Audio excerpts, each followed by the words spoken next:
وہ مریض نہیں بنے. اور اس میں کچھ لوگ ہو سکتا ہے کہ اپنی اینٹی باڈیز ڈیولپ کر کے مریض نہ بنے, لیکن پھر بھی یہ فگر اتنا زیادہ ہے کہ میں چاہ رہا ہوں کہ گورنمنٹ آف سندھ اس پر توجہ کرے. اور ہم چاہ رہے ہیں کہ ہم گورنمنٹ کے ساتھ مل کر اگر ہمیں سپورٹ کریں ڈپارٹمنٹ, تو شہر کے مختلف سندھ کے جو اضلاع ہیں اس میں اس کی سروے کرنا چاہ رہے ہیں کہ ہمارے یہاں پریویلنس کتنا ہے پاکستان سندھ میں.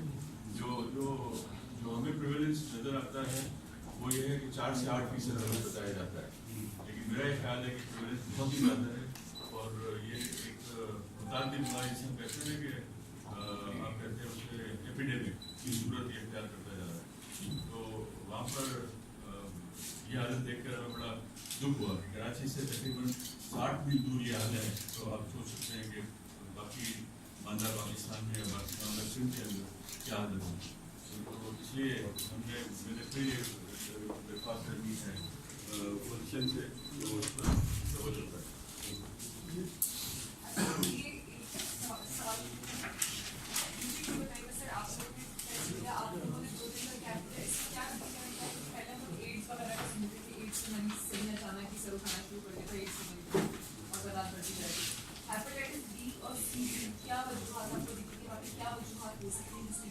دیکھیے ایچ آئی وی جو ہے کیا بات ہے, یہ بھی یہی سلسلہ یہی ہے وائرل انفیکشن, اور وہی ہے سلسلہ جو بلڈ اینڈ ہمارا جو سیکریشنز ہیں جس سے آپ کانٹیکٹ ہوتا ہے اس وجہ سے.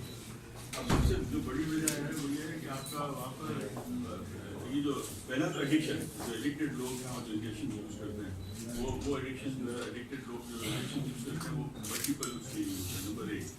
نمبر 2, جو ڈاکٹرز مفراد میں بیٹھے ہوئے یا جو سیلف میڈیکیٹ یا جو ڈائٹ جو ڈاکٹرز ہیں وہ جو انجیکشن لگاتے ہیں وہ بوائل صحیح طرح نہیں ہو پا رہا ہوگا. اور نمبر 3, آپ کی باربر جو ڈاکٹر شیو اور جو بال کٹوانے کا جو مسئلہ ہے اس میں بھی وہ انسٹرومنٹس آپ کے سلائز نہیں ہوتے. پھر آپ کے سیکشل جو